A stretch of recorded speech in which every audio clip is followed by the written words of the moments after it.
Sejam muito bem-vindos a mais um episódio do Bloco Podcast. No episódio de hoje vamos falar sobre a essência da liberdade, como a ausência de coerção eleva nações. Comigo tenho ele, Felipe, um investidor descentralizado. Tudo bem, Felipe? Tudo tranquilo. Vamos lá, mais uma vez. Boa. Acho que o primeiro ponto já fica direto no título, né? A gente fazer a diferenciação entre nação e Estado. Temos um episódio só sobre isso. Um dos primeiros episódios nossos, acho que a gente ainda fazia no Twitter, lembra? Que era uma desgraça, aí um não ouvia o outro, fazia ao vivo. Nossa, eu nem falo. Mas é importante essa diferenciação, né? Então, nação é uma coisa muito mais ligada a uma cultura, um povo, e Estado é aquilo que a gente tem de ilegítimo que toma conta de um determinado linha arbitrária que foi conquistado ou não ao longo da história, né? Cara, Mas, oi, diga. volta um pouquinho que falhou, desculpa. Não, só falei uma pequena diferenciação entre nação e Estado, Ah, tá. mas fica o episódio todo que a gente aprofundou bastante sobre esse conceito, né? É assim, é bom voltar, bom assistir e principalmente comentar. Ah, sim. Comenta lá, gente. É super importante. Ou marca a gente no Twitter também, tanto faz, né? É, pode marcar a gente que é, ganha repost e também tem prioridade no envio de questões quando a gente fizer o episódio de Bloco Podcast Responde. Ah, acho que é importante, né? Assim, esse episódio eu me inspirei num do vídeo recente do Fernando Urich, que falou dessas questões, né? Mostrando que países que com maior liberdade têm maior índice de desenvolvimento econômico, maior IDH, uma série de questões assim. Ah, é importante dizer que esse conceito de liberdade ele sempre ocupou um lugar em discussões filosóficas, né? E políticas também ao longo da história. E é importante a gente já fazer um disclaimer e dizer que isso mudou muito ao longo da história, né? Nações consideradas livres possuíam escravos até poucos séculos atrás, né? O próprio Estados Unidos teve uma sangrenta guerra civil para resolver essa questão, né? O Brasil foi o último país do mundo a abolir a escravatura, mas é, faziam parte de nações soberanas e livres possuírem escravos, o que hoje colocaria essa nação por muito como a nação menos livre do mundo, né? Então nós temos essa evolução histórica de um conceito de liberdade, né? E eu acho que esse é um dos problemas quando você tem uma língua e fala ela, né? Uma língua vernácula, por assim dizer, né? Como se diz em teologia, que a mudança do conceito ao longo do tempo muitas vezes transforma a palavra em uma outra coisa, né? Então nós vimos o conceito de liberdade ser mudado ao longo da história e, e aí fica uma coisa assim, o que é a verdadeira liberdade, sendo que a liberdade é algo que vem mudando ao longo do que é, né, a permissividade da liberdade vem mudando ao longo da história, né? Então, isso por si só já deixa o conceito, né, com uma complexidade muito maior de ser elaborada, certo? Cara, com certeza. Eu acho que, assim, à medida que a sociedades, no geral, evoluem, você tem uma mudança, né, de paradigma mesmo, de tudo, no geral. E a visão de liberdade é uma delas, né? O que você entende por liberdade, o torna livre? Porque há pouco tempo atrás, né, foi o que você falou, pouquíssimo tempo atrás, você podia ter escravos e assim, ainda assim, a gente estava seguindo a lei, o país era livre. E, né, dá uma chibatada no escravo ali e tal, tranquilo, normal, né? E isso mudou muito para cá. Que bom, é claro, mas o que a gente vê às vezes hoje como liberdade também pode ser um pouco diferente, pode ser também resultado de um viés que a gente tem, Sim. ah, de, sei lá, viver no país em que vivemos ou ter contato com essas pessoas em que temos por mais ou menos tempo, ou de nunca ter tido contato com uma liberdade totalmente, assim, né, mais em pleno vapor. São mil possibilidades. O cara que tá na Coreia do Norte, talvez ele não tenha noção do que é ser livre. Tipo assim, ele não consegue nem conceber a ideia. Então, E se a gente for pensar por um outro espectro, por exemplo, ah, há 5 séculos atrás, né, um homem dito livre, né, não escravo, tal, ele possuía uma liberdade de estar em um lugar muito diferente da que é hoje, né? Hoje é inconcebível você pensar em sair de um país, cruzar um continente e ir para o outro lado do mundo sem precisar de um passaporte, né? Esse homem livre de 5 séculos atrás ia olhar para você e falar, para que que você precisa desse papel para entrar em outro país, né? Você é um homem livre, né? Então, existem conceitos de repressão, por assim dizer, que a gente nem se deu conta e acha natural, né? Você acha natural você precisar de um visto, você precisa de um passaporte, você precisa de um visto para um brasileiro entrar nos Estados Unidos, né? É algo que seria completamente inconcebível 300 anos atrás, né? O cara simplesmente pegava um navio, entrava lá e pronto, né? Então, a gente fala em questões de liberdade hoje, sendo que a gente, né, o controle, por exemplo, financeiro do Estado sobre o dinheiro hoje é muito maior do que há 500, 400 anos atrás, né? Então, você tem muito menos troca soberana livre, né? O ouro circulava livremente, então não era.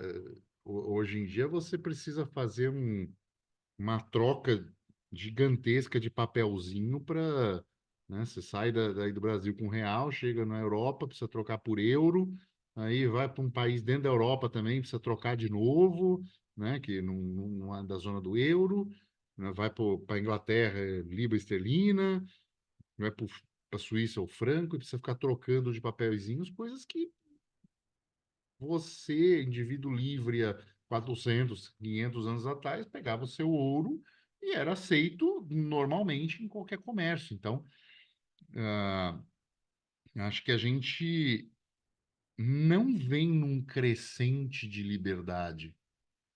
A gente vem trocando situações de mais liberdade, ou que a sociedade diz ser importante, ou clama por mais liberdade em certos pontos, e perde liberdades em outros. Então é um joguinho meio que de ganhar-perder, não é?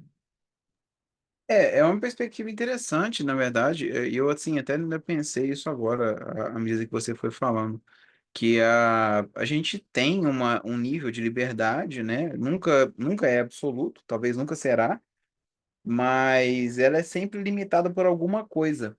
Antigamente você tinha uma liberdade limitada por tecnologias, né?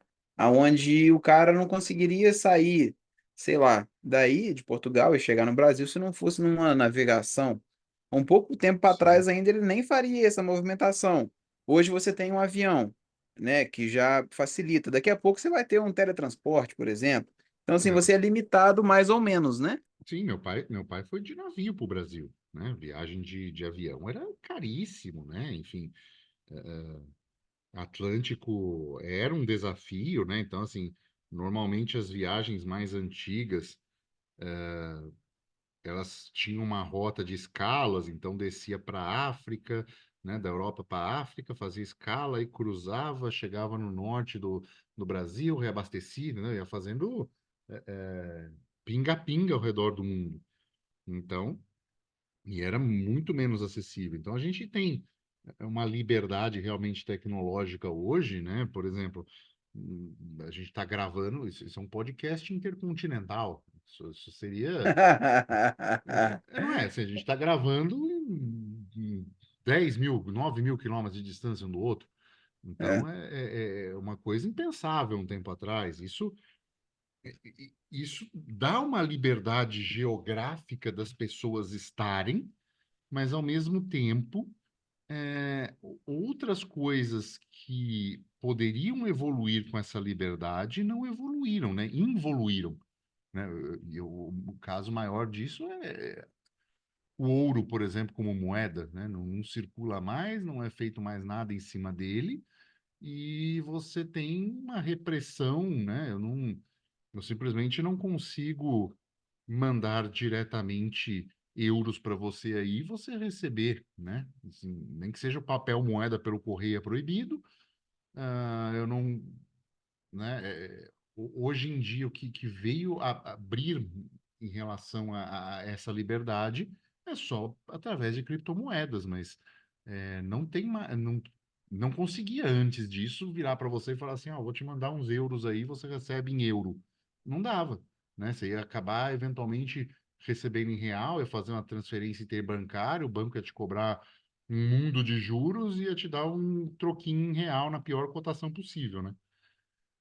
Então, hoje as criptomoedas vieram um pouco para fazer essa liberdade financeira, não uma liberdade que não existe, mas sim trazer uma liberdade que já houve, né? É uma boa perspectiva, porque você traz, né, com cripto, assim, falando em cripto no geral, né, uma liberdade transacional, né, monetária, financeira, seja lá como for que você quer encarar isso, que, assim, um dia existiu, chegou um tempo em que não existe mais, e aí agora você está voltando a ter essa possibilidade, você está numa situação onde você pode transacionar novamente com certa liberdade. O que ainda pode ser feito se você usar cash, né? Usando dinheiro físico, você ainda tem essa liberdade total, mas a gente sabe que o dinheiro físico ele está programado para acabar. Então, assim, são vários aspectos, né, para a gente mensurar a liberdade. Não é uma coisa fácil, né, de ser feita, claro, mas pelo menos no que tange ao que a gente costuma abordar, né, que é cripto. Ah, no aspecto transacional, você está se aproximando hoje a uma possibilidade, né? Você está voltando, né? A possibilidade de trocas voluntárias entre pessoas, aonde você não está fazendo escambo, igual antigamente foi, mas é a troca por um dinheiro, dinheiro esse que não é estatal, e não que seja um problema ser estatal. O problema é que toda moeda estatal é extremamente controlada. E agora você tem uma que não é controlada e que, portanto, te dá mais liberdade. Sim. E nessa busca, né, para fazer esse episódio e o texto subsequente para o Substack, eu me deparei com duas questões, né? A liberdade, o conceito de liberdade negativa, que ela foca na ausência de barreiras, de obstáculos, de interferências externas, e a liberdade positiva, que é a capacidade da pessoa em controlar o seu próprio destino e realizar o seu verdadeiro potencial. Então, você tem esses dois tipos de questão, né? Umas de a liberdade negativa, que são as barreiras estatais e questões assim, e a do próprio indivíduo, que é aquela coisa muito mais de uma busca pela própria realização, pela própria capacidade, e elas são interdependentes em alguns pontos, né? Então, é difícil você pensar em uma situação de elevada, uma pessoa achar a vocação dela em elevada tecnologia, sendo que ela vive numa zona rural, no interior de um pequeno país da África onde nem internet tem. Então, são uma liberdade negativa que não possibilitou a pessoa exercer a liberdade positiva e na busca dessa realização plena dela, né? E de ser livre em relação a isso, né? Então nós temos uma situação que, né, a liberdade negativa que o Estado está em cima, ela acaba impedindo certos indivíduos de alcançar o pleno potencial. Talvez não só o estado, né? Mas você fica limitado por N coisas, até uma barreira geográfica te limita, né? Nesse Ah, caso. Não sim, sei sim. se eu entendi errado. Não, não, não é necessariamente Estado. Eu dei o exemplo de Estado porque é o maior ente Normal, a coercitivo, culpa é do né? estado, né? É isso Entendeu mesmo, tá assim? certo. Não, é o cara que faz a coerção, né? E aí, É. eu acho que a gente entra num outro conceito que é o que eu gosto e está até no título, que é tratar a liberdade como uma ausência de coerção. Então, assim, se não existir coerção, ah, as pessoas acabam e as iniciativas acabam, sendo elas privadas ou públicas, emergindo na sociedade, né? Então, ah, por exemplo, se você tem hoje em dia é tudo na IA. A inteligência artificial está florescendo, né? Você tem até lançamentos de processadores com núcleos de processamento, né? NPU, né? De processamento de neural, com núcleos próprios para isso. Então, você tem esse florescimento.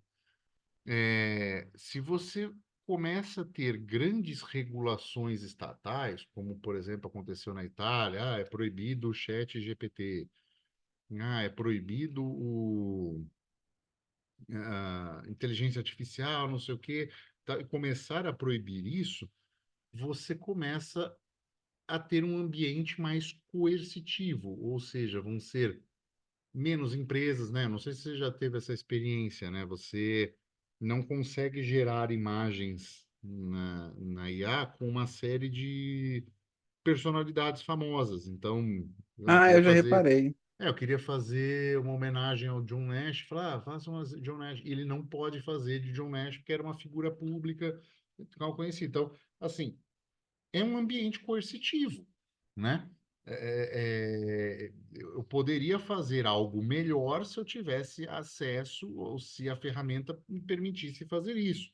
E a ferramenta não permite porque ela foi coagida a não fazer, né? Para evitar regulações, para evitar regulamentações, né?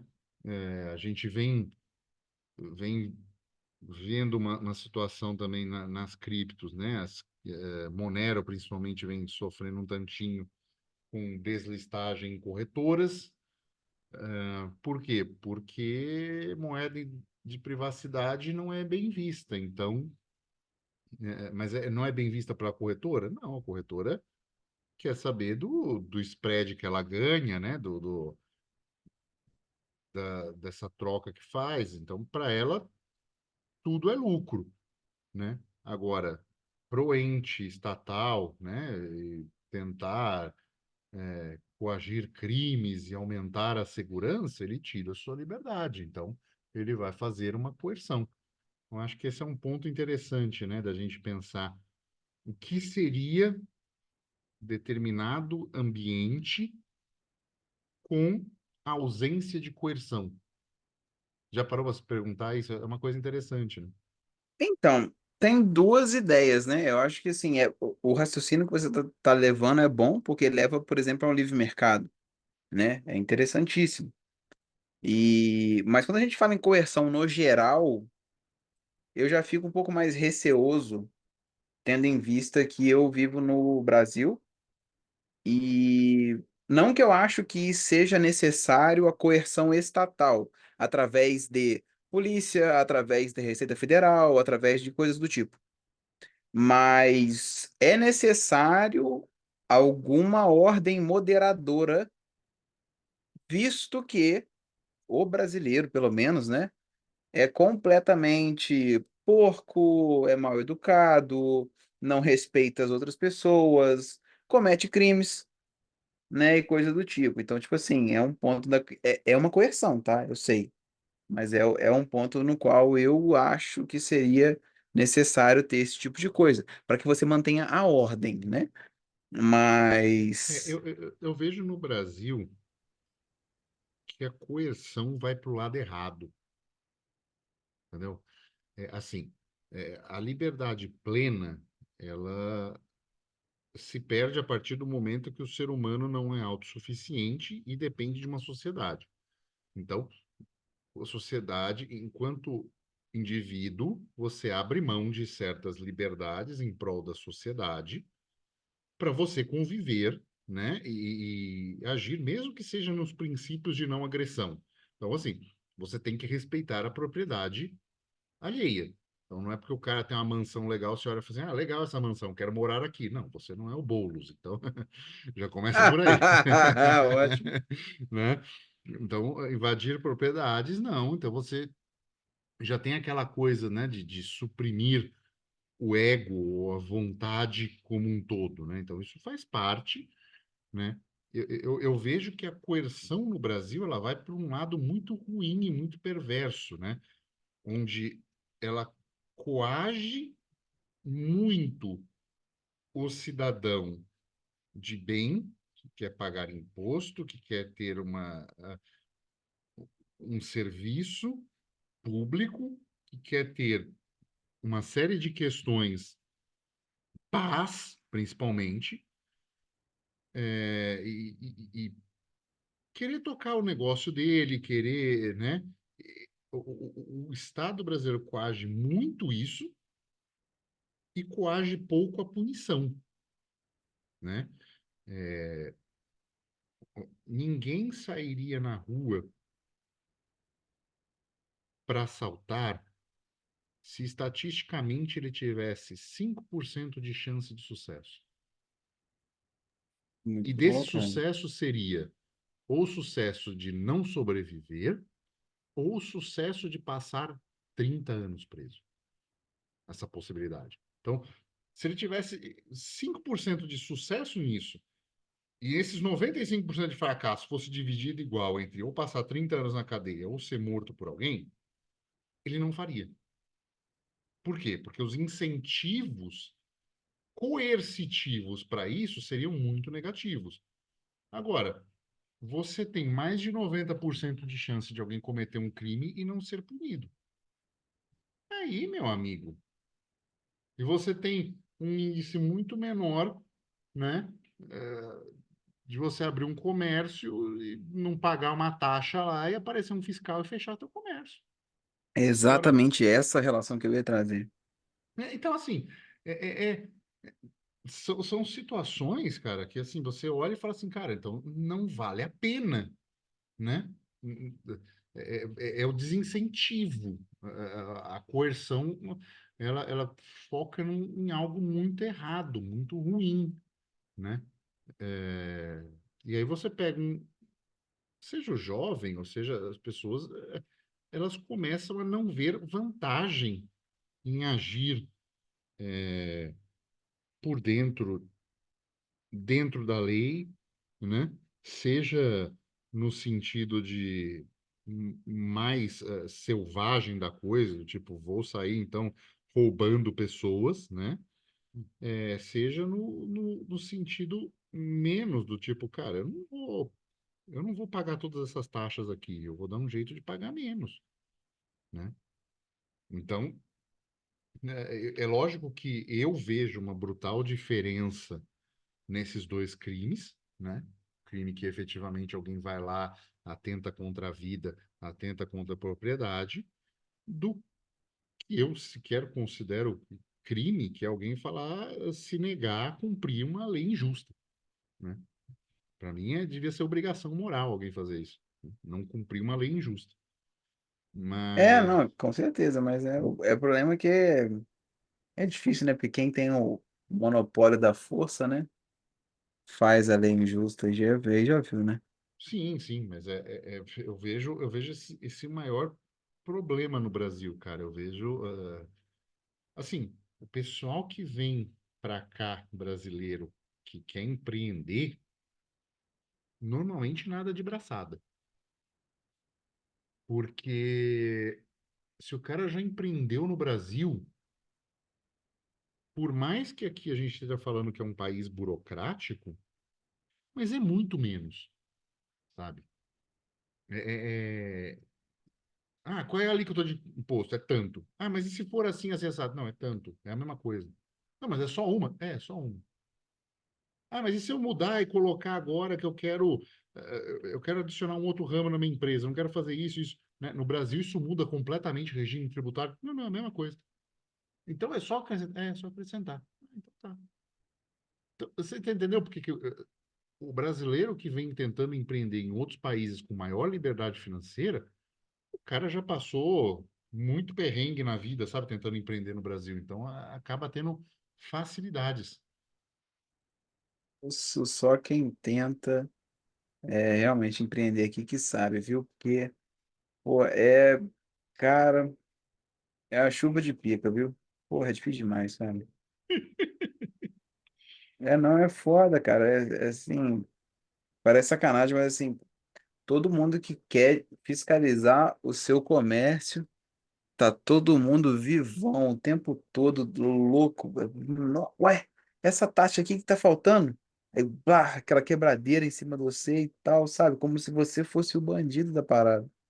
Sim, sim, até questões ambientais, sabe? Assim, você precisa pedir autorização para cortar uma árvore dentro da tua casa, sabe? Tipo, uma árvore que está quase caindo. Puta, tinha no meu prédio, na frente do prédio, cara, umas árvores gigantescas, caindo uns galhos, sabe, em cima da gente. Ah, mas pô, já pediram na prefeitura, a gente não pode cortar. Cara, você não pode cortar um negócio que está ameaçando cair fio, entendeu? Não, porque não pode, que é ambiental, não sei o quê. Entendeu? Aí eu tinha um esquema com um vereador lá, falei com o cara, em 15 dias estava tudo limpo, mas você entendeu? Você depende de uma fidalguia, sabe? Conhece alguém para resolver um negócio que não deveria ser, sabe? O negócio faz parte da calçada do condomínio, está atrapalhando notadamente. Por que que você não pode simplesmente limpar um negócio que é praticamente de sua responsabilidade, sabe? Então é muito isso, sabe? O- o- Existem países que a coerção pode até ser equiparada ao Brasil.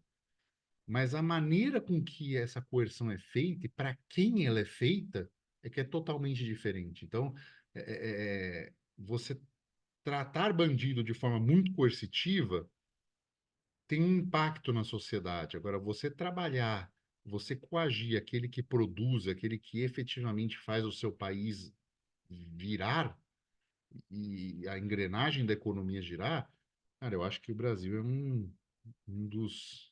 dos campeões mundiais nessa brincadeira, sabe? Ou é coisa simples, só. Você penaliza o seu filho naquilo que você não quer que ele faça. Aí ele falou um palavrão, ele fez uma coisa errada. Você vai lá e dá uma jornalzada na cara da criança. Beleza. Para tudo que você não gostar, não quiser que ele faça, você vai lá e chama atenção.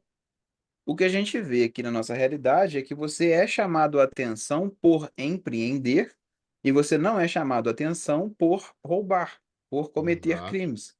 Então, assim, é isso que está acontecendo, né? exatamente. Então, é, eu acho que para avaliação, né, eu acho que é importante pensar o seguinte: para a economia, aonde está a coerção na atividade econômica? Então, se você estiver avaliando, seja montar um negócio, seja sair do Brasil, buscar locais, o nível de coerção em cima da atividade econômica específica que você vai fazer. Então, buscar isso. né? Entender isso, né? Aonde você vai estar sediado, né? Às vezes, dependendo da situação, você abre empresa numa jurisdição, mora em outra, né? E vai fazendo, vai administrando as coisas desse jeito, justamente para entender aonde está, para sair da menor coerção em cima da sua atividade econômica, em cima dos seus impostos, enfim, de uma série de coisas nesse sentido. Então, começar a fazer essa espécie de arbitragem em termos de menor coerção, acho que é um caminho interessante a se seguir, sabe? Cara, com certeza, com certeza. Eu acho assim, só um detalhe que eu acho interessante porque eu falo isso muito no Twitter.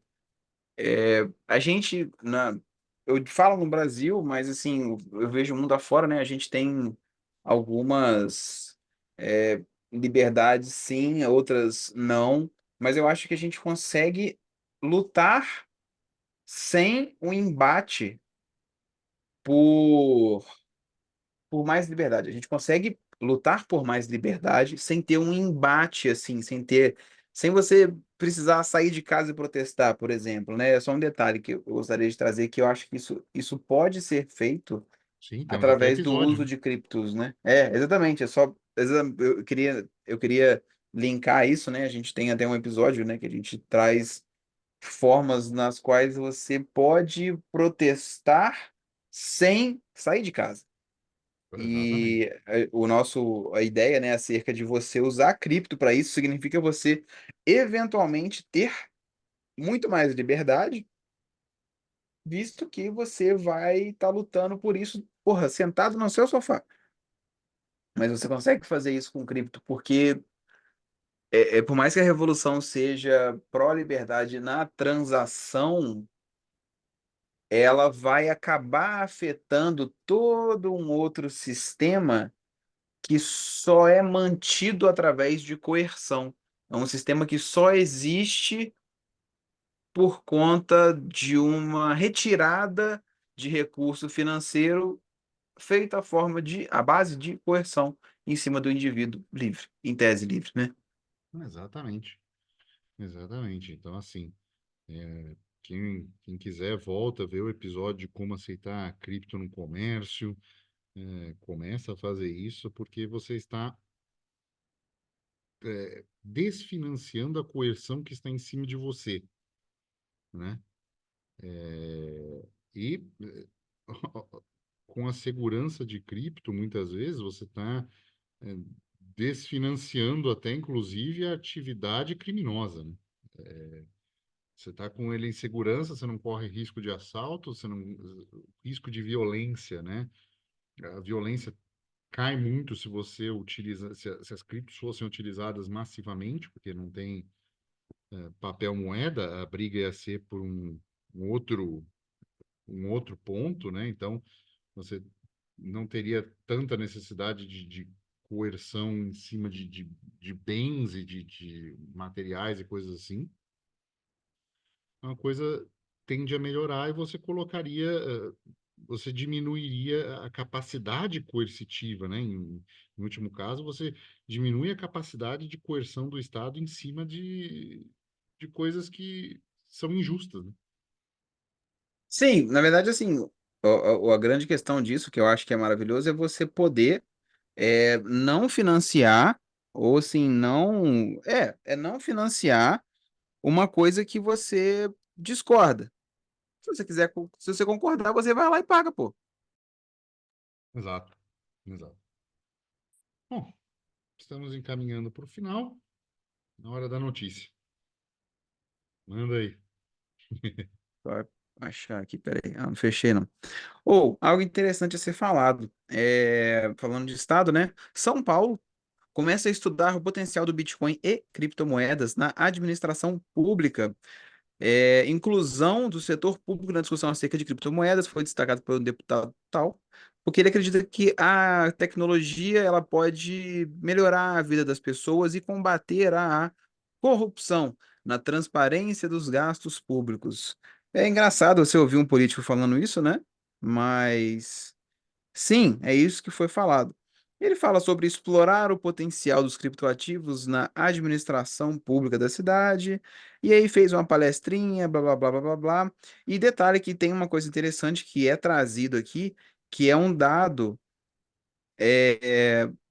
mostrando que existe um volume diário de cerca de 30 bilhões de reais movimentados em criptomoedas apenas no Brasil. Então, assim, beleza. Cara, O trinta e Estado está oito querendo bi por participar, dia? 30 bi. Caraca!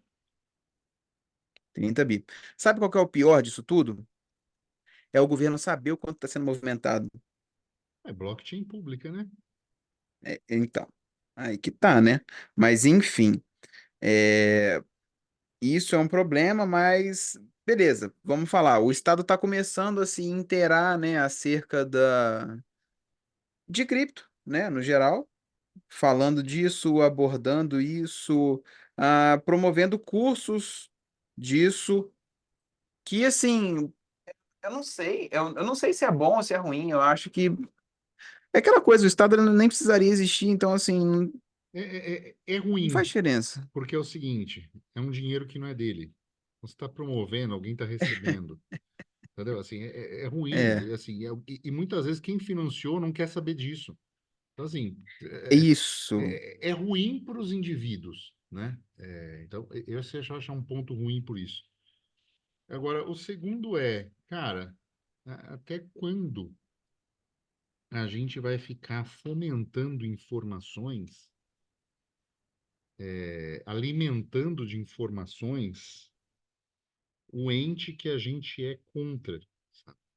Até quanto a gente vai ficar dando esse tipo de informações e não ir para a prática, que é chave pública, chave privada, transações soberanas. Enquanto a gente vai ficar trocando fiat, vai acabar esse momento de trocar fiat por cripto, né? Por Bitcoin. Quando é que a gente vai começar a usar? Ou a gente vai deixar o cerco chegar a ponto que a gente não vai conseguir usar, né? É Não, uma boa pergunta. é bem o que o Ricardo falou, assim, a gente não pode fazer salto quântico, né? Uma coisa é acumular, é legal? Mas e se a gente não pavimentar as estradas do uso? Se a gente não começar a usar, o que que a gente vai estar fazendo? A gente vai estar trocando fiat por Bitcoin, uma moeda com uma blockchain completamente aberta, onde você sabe quem foi que comprou, o KYC cada vez mais violento na corretora, moveu para essa carteira, tal, é isso aí, né? Então, e uso? Precisa usar, a gente precisa fomentar o uso, precisa, Você não combate nada sem uso. Não exato, adianta. exato, não é? A reserva de valor já tem um ETF aí para manipular ela, já deixaram acontecer, então tem que usar, né? Não falaram que ia vender, era aprovar o ETF, e 2 dias depois já está em 100 mil reais, em 100 mil dólares o Bitcoin? É, caiu quase 20%. Né? Agora vai lá cobrar seu avatar favorito que falou isso. É você que segue o Carlos 556. É... Desculpa, desculpa. É sacanagem, é porque eu achei interessante fazer isso. Mas é isso, então tem que estar pronto para ir além, né? E usar e pavimentar esse uso e começar a fazer trocas realmente soberanas e livres. Porque por enquanto você está deixando de ser escravo quando você vende Fiat e compra Bitcoin. Você está sendo menos escravo. É Sendo menos, mas diferente não de ser livre. completamente. É diferente de ser livre. Ser livre é você transacionar o tempo todo em relação a isso, né? É, Deus o queira que a gente tenha autonomia de um dia poder comprar uma casa de equivalente a 2 milhões de dólares usando Bitcoin e ninguém perguntar de onde veio esse dinheiro. E olha só, né, que ponto escroto a gente chegou, né? O ponto de você não pode comprar um lugar para você viver de uma outra pessoa que quer te vender esse lugar para você viver, sem que um terceiro venha e te aborde. Oi, de onde veio esse dinheiro? E fala pro cara que tá vendendo: Oi, você pagou suas taxas para sustentar essa pessoa que te cobra? Porra! É. É basicamente esse o nível do absurdo que a gente se encontra. Mas é isso. Então, acho que da notícia, minha posição é não, não é bom, não. Cara, eu sinceramente eu não sei, eu acho que também não é bom o Estado saber disso, eu acho que o Estado vai eventualmente entrar nisso. É, a gente ainda tem algumas ferramentas contra, né, claro, mas enfim, eu acho que o povo não está ainda atento para a importância, né, de você conseguir, como é que fala? Tipo assim, você conseguir atingir essa liberdade que só virá através de transação. Eu acho que sim, é importante todo mundo que está aqui ouvir e voltar lá no episódio com o Ricardo de Rolante. Sim, Ele é muito prático no que ele fala, é pé no chão. É diferente de você ouvir pessoas ideológicas, por exemplo, o Carlos 556, ou outros, e tipo assim, que falam várias coisas que são bonitas, né, ao, ao ouvido, mas que na verdade não funcionam. Então, assim, recomendo, ouça lá, e no mais é isso. sim. Vamos ficando por aqui. É, chegou até aqui? Deixa 5 estrelas no episódio, deixa like no YouTube, ajuda bastante a gente. No YouTube, considere se tornar membro do Cripto TV, tem sorteios regulares lá, pode ganhar uma graninha. É, e Bitcoin sem KYC. isso é muito bom. É, e se gostou desse episódio e quer deixar uns satoshinhos, é só enviar para quinteiro@zebedi.gg. Se tiver no Fonten, nosso app favorito, é só dar um boost no episódio, fazer um bom comentário. A galera costuma dar like, o like vale Satoshi. Então, vira uma corrente de, de trocas de informação e de Satoshi muito positiva. Tá bom? E ficamos por aqui e tchau.